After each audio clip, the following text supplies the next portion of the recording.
Hello, my name's Adrian Goldberg and welcome to Byline Radio, or if you're listening on catch-up, to the Byline Times podcast. The Byline Times, it's what the papers don't say, what radio doesn't report and what telly doesn't tell you. This time a turning point in Ukraine's resistance as Russian troops are forced to flee from dozens of towns and villages outside Kharkiv in the northeast of the country, including Kupiansk, an important railway hub and one of Russia's key supply routes to the east.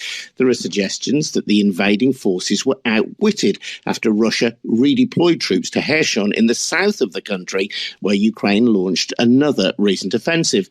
That left the invading army stretched in the north and vulnerable to this latest series of attacks.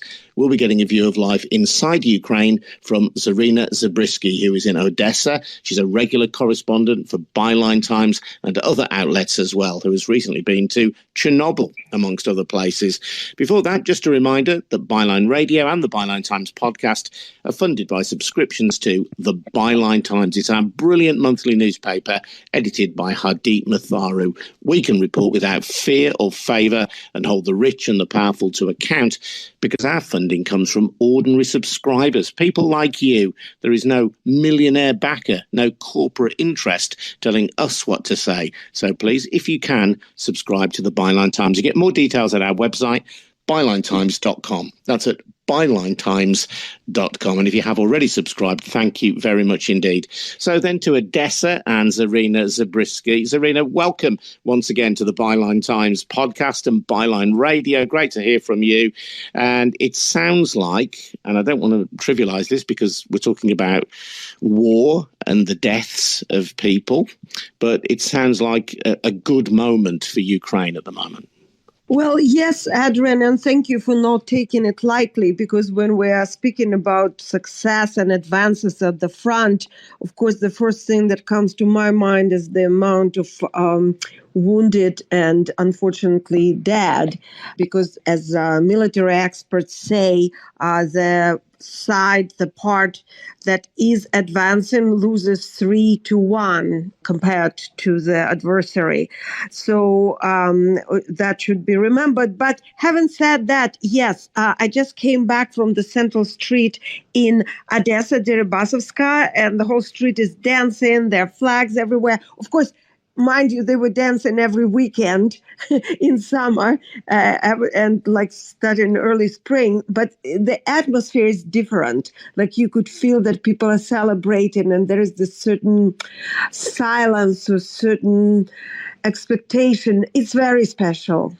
And I realise, of course, that if you're inside Ukraine, you may be aware of things that cannot be reported for fear of putting Ukrainian troops in danger. But are you getting the same reports as we are then, that these towns and villages outside Kharkiv, including Kupiansk, have now been taken back by Ukraine? Well, thank you. Again, brilliant point. And too many journalists inside and outside of Ukraine are getting carried away, or what they call here hype, starting to report a little bit ahead of the official news. The reason we shouldn't be doing that is because that could come at the expense of human lives, of the defenders, because the Russian side has a habit of attacking, or before this whole thing, at least for now, it looks like they're running, but they do have a habit of attacking the villages, the settlements, the towns that are announced to be taken or liberated by the Ukrainian side. So it's critically important not to jump ahead of the official statements. So I always wait for the official updates, which they do at least twice a day. But the mood in Odessa at the moment is buoyant, and people presumably are responding to positive stories they're getting from friends, from family members, and from reports on social media as well. It doesn't mean that they already have control of it. There still might be street fights and fierce street fights going on. And also sometimes it goes back and forth for days. So again, important to have a certain patience and wait.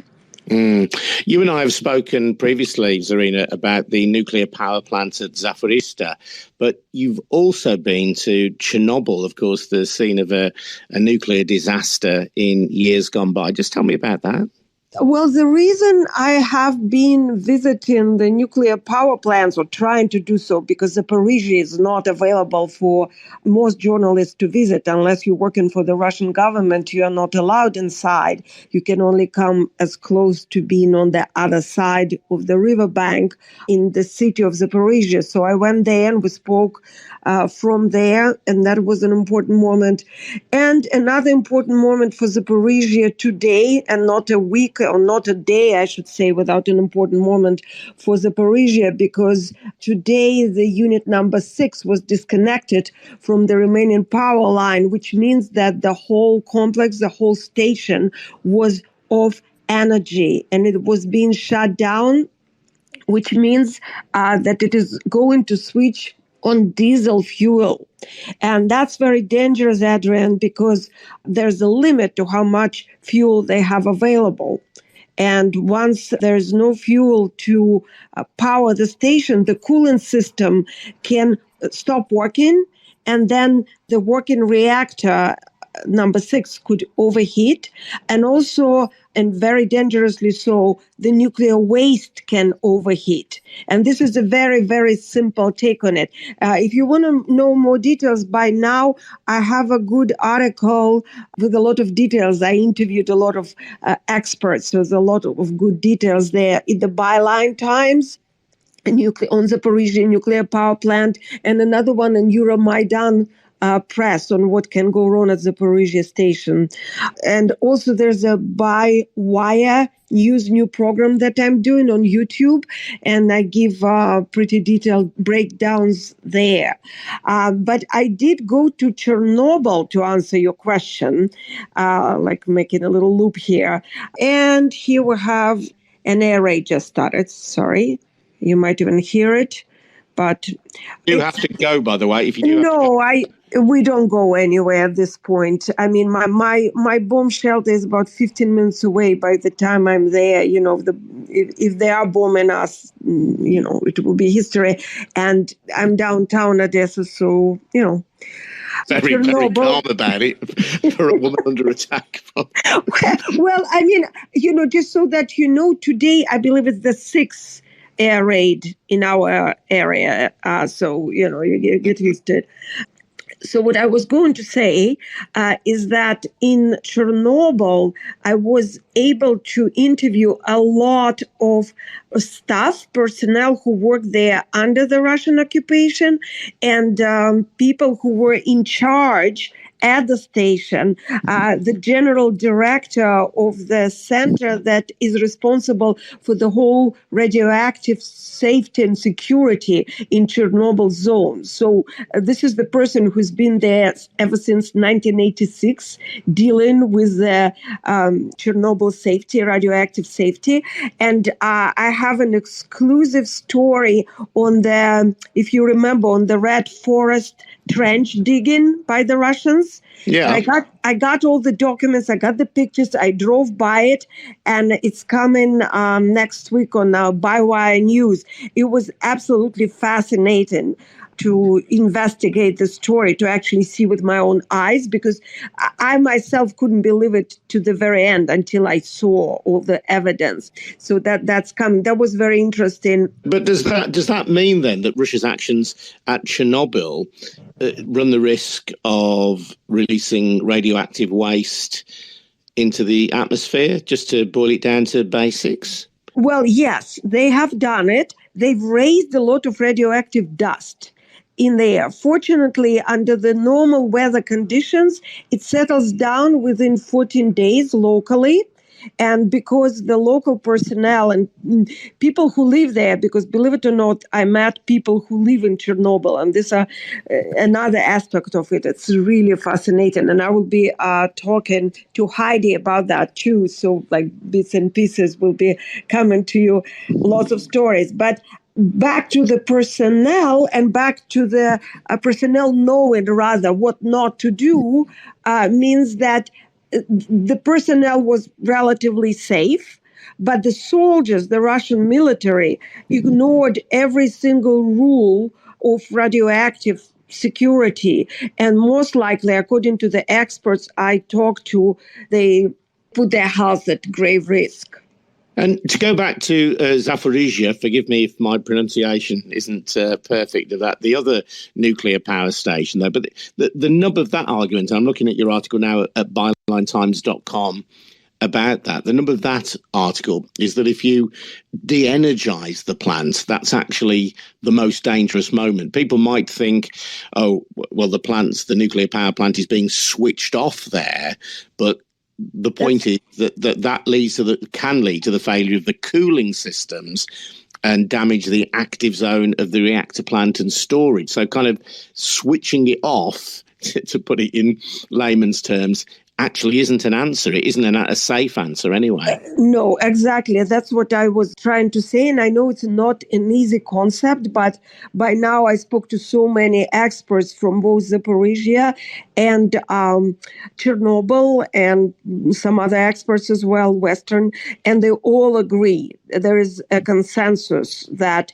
there are two dangerous parts: the nuclear reactor itself, which of course is not working at Chernobyl, and the nuclear waste, which both Chernobyl nuclear power plant and Zaporozhia have in sufficient amount to make everybody's life very complicated, Adrian. And I mean not only people in Ukraine, Russia, and Belarus. I mean people in the European Union and as far as Scandinavia.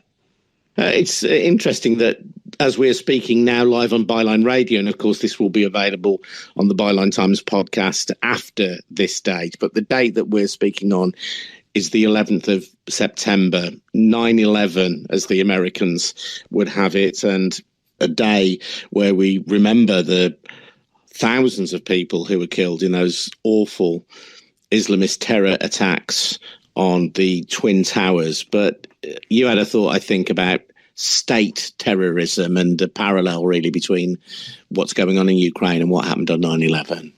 Yeah, exactly. It's a very meaningful date to me. It's very meaningful to everyone. But for me, it has an extra meaning because I was actually booked to fly on United 93.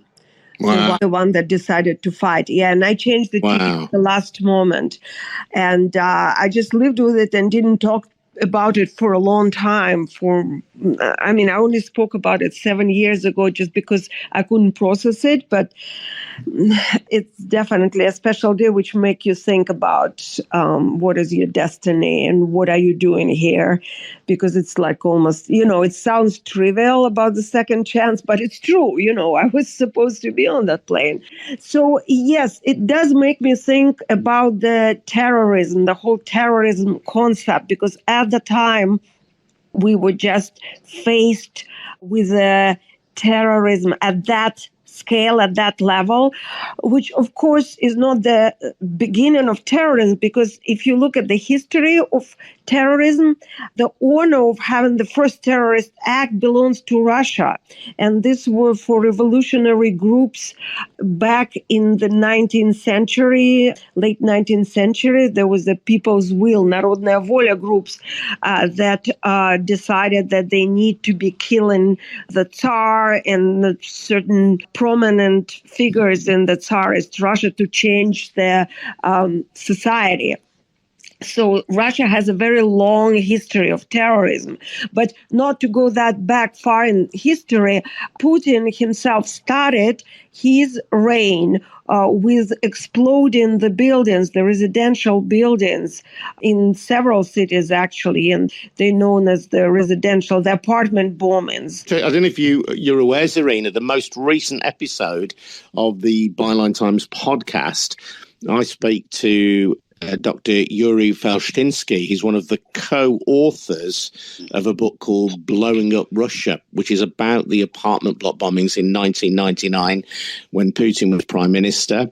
Felshtinsky worked with Alexander Litvinenko, the former KGB and FSB colonel, on that book, believing that those apartment bombings, which blew up over 300 people, were a false flag attack. The number of apartment blocks, as you say, were attacked in cities, not just in Moscow.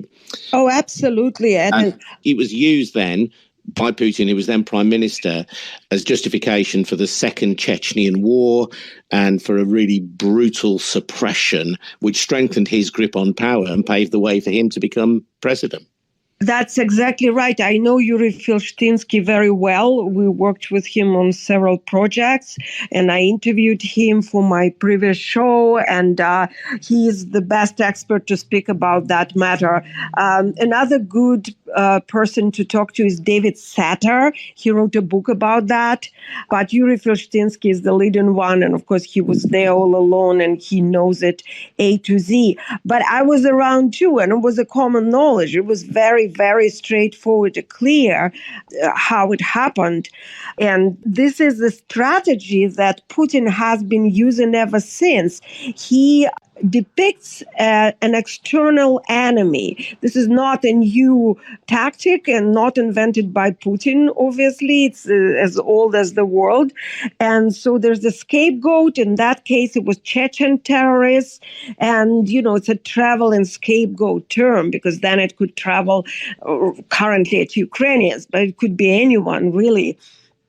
And then there comes the set of measures that the state should take to protect the citizens. And thus, the state terror is justified. So, as you could see, nuclear terrorism is just another development, another step on that path. This is where the conversation about Chernobyl, but especially Zaporozhia, comes into play, isn't it, really? Whether that is an example of state terrorism, using this nuclear power plant in such a way that you're effectively holding the world to hostage and holding Ukraine to hostage with such a dangerous asset under your control and using it as a site of military conflict. Yes, and they've been doing it from the day one of the full-scale invasion on February 24th. The first thing the Russian troops did, they entered from Belarusian border directly to Chernobyl plant and captured it. And I spoke to many people who were there at the time, who worked that shift.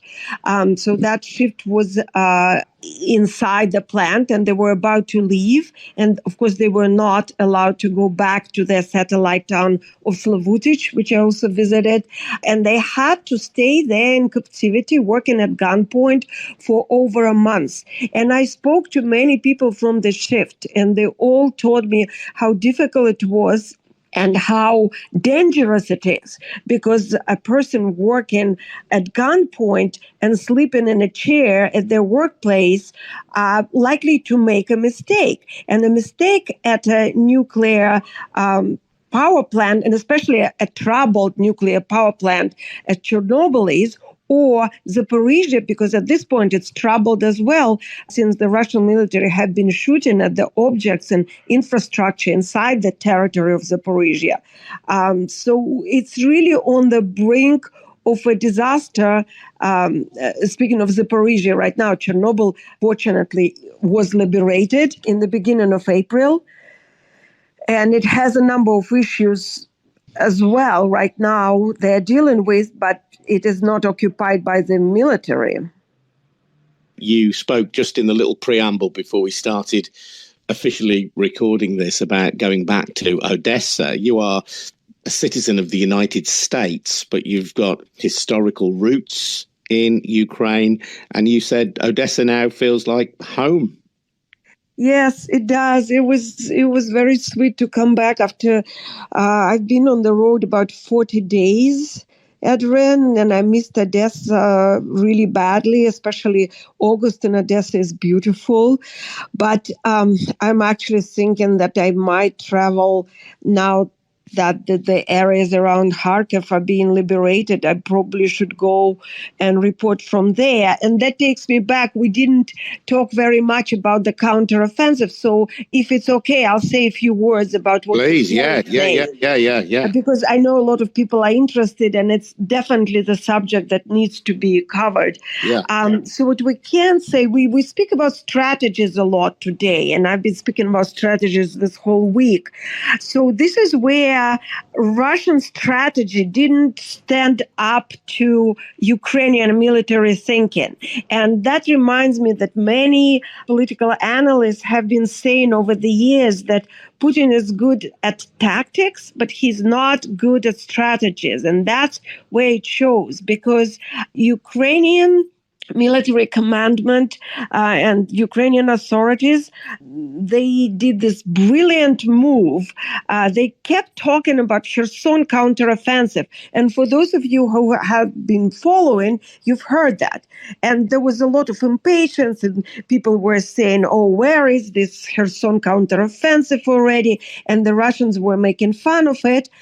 Meanwhile, while talking about that, the Ukrainian commandment used it as a deception. They pulled the troops to the north, to the Kharkiv direction, and some to the east, to the Donetsk. So all three flanks of the front became the area for advancement. And then suddenly, which again is very, very important according to all the experts on the military science, suddenly they hit Kharkiv direction and Donetsk direction. And the Russians didn't expect it. And at this point, the Russian morale is really down because, it's been a long time. They are not very well supplied with the basics. They're not very well fed. And another important strategic point is that the Ukrainian troops, now armed with the Western weapons, were able to hit a lot of the logistics bases and warehouses and ammunition depots. So you probably have heard that, ammo depot is ruined, ammo depot is on fire, and they've been consistently destroying them. So by the time when they started counteroffensive on all three directions, a lot of Russian equipment simply were out of fuel, and a lot of weapons didn't have the ammo.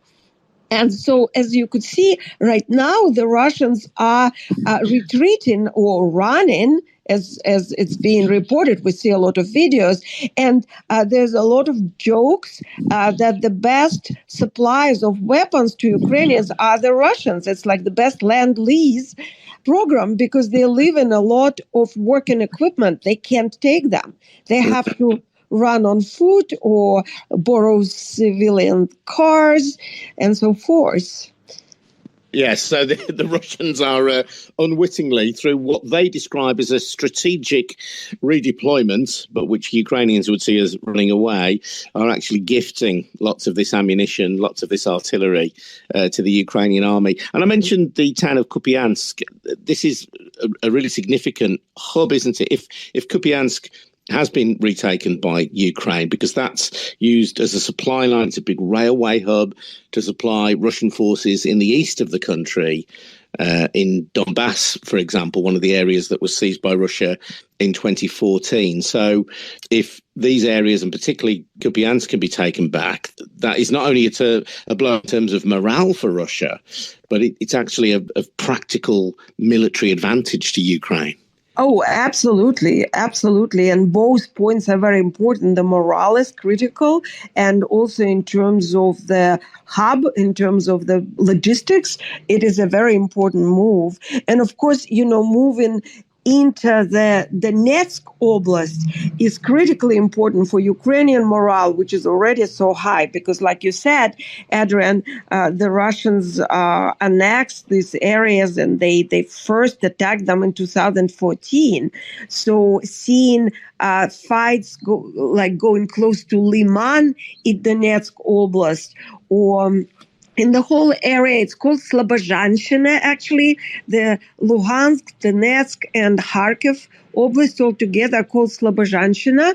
And that's a very disputed area, which Russians claimed because it's a traditionally, historically Russian-speaking area, would be welcoming the Russian troops to show that the local residents are meeting the Ukrainian troops back with tears, with food, with hugs. It's a very, very important turning point in this war.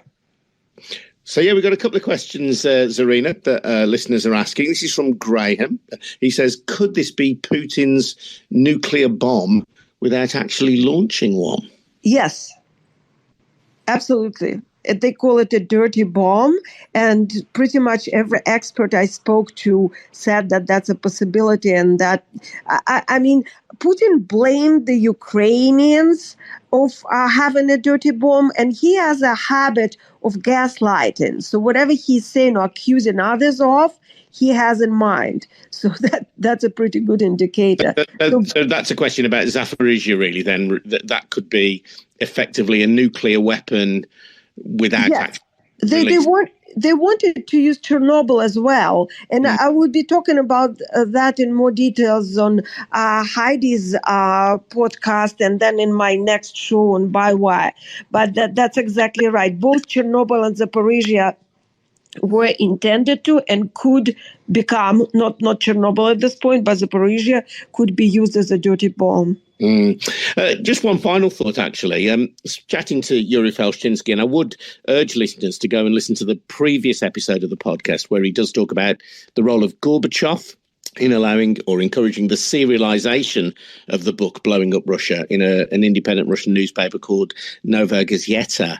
And that potentially could have put Gorbachev's life at risk, although when you hear Yuri telling it, maybe not so much, but it was still a brave act by Gorbachev to encourage the publication, the serialization of the book in that newspaper. But Yuri says one of the difficulties at the moment for Ukraine is that one of the conditions of Western arms is that they are only allowed to be deployed within Ukraine's boundaries. And as long as that remains a restriction, and we can understand why that is, because if Ukraine is allowed to make incursions into Russian territory, that might be viewed as provocative and give them justification to attack countries outside of Ukraine. But Yuri says that unless we do allow Ukraine to go further than its own borders, there is a danger that any advances won't be sufficient, and that Russia will still have the upper hand because it will be able to regroup and launch further attacks into Ukraine. Well, that's true. I think another point here is that we getting us back to the terrorist, the whole concept of terrorism. You don't negotiate with terrorists. Any kind of agreements or discussions or negotiations with them are useless because they're simply not sticking to their own words. So agreeing to them to not let Ukrainians shoot into their territories and using it as a reason to protect ourselves from the Russian nuclear attack is an invalid point because they do whatever they want. I always say that it's like playing chess with a bear. You know, you're trying to make your move and thinking, along using the rules that you know, and the bear will just simply eat you up or eat up the chessboard. So basically, yeah, I agree with Yuri Felshtinsky. Mm-hmm. There was another fascinating development just a few days ago. Reports that councillors in a district of St. Petersburg, which is Putin's home city, the city where he built his power base and really kind of honed the origins of the mafia state that Russia became, but councillors in that city have called for Putin to be tried for treason. Now, I can't imagine what bravery it takes at this moment when Russia is at war as a councillor to say that the leader is guilty of treason, but they've done it. Yes, and since then, some Moscow councillors followed the example and did the same. And to be honest with you, I don't have the answer. There's been a lot of talk about that, and some think that Putin's position is precarious because there were also a lot of military trucks and military equipment in Moscow yesterday for the celebration of the city, it's called. So as the Russian army was fleeing and running from the Ukrainian army, there were fireworks in Moscow and Putin was attending the celebrations. But there was a talk that maybe the inner circles will try to do something about it. And that the address of the councillors in both St. Petersburg and Moscow are indications that something is, out of joint, so to say, in the Denmark of St. Petersburg.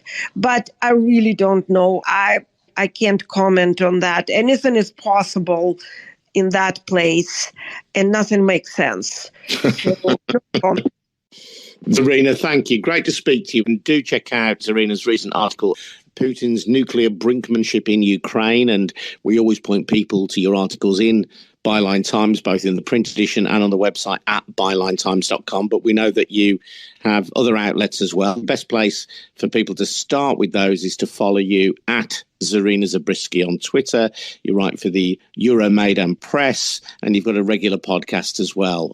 Is that a Bywire, is it? It's Byline News, and Byline News does a lot of projects together with Byline Times. So we all work, for the same cause. So there's a lot of No, well, there's hopefully there's no room for pettiness, in this world. We all help each other and spread the word about good and important and honest journalism. Really great to hear from you, Zarina, as always, and we will stay in touch as well. And don't forget, this podcast and Byline Radio are funded by subscriptions to the Byline Times, which distills some of the best articles from our Byline Times website and has some exclusive content as well. The Byline Times subscription pays for this podcast and for Byline Radio. So check it out. Go to bylinetimes.com for details of how to subscribe. That's at bylinetimes.com. Thanks very much indeed. And hello to Heidi Kuda, who I know is listening as well, is going to be chatting to Zarina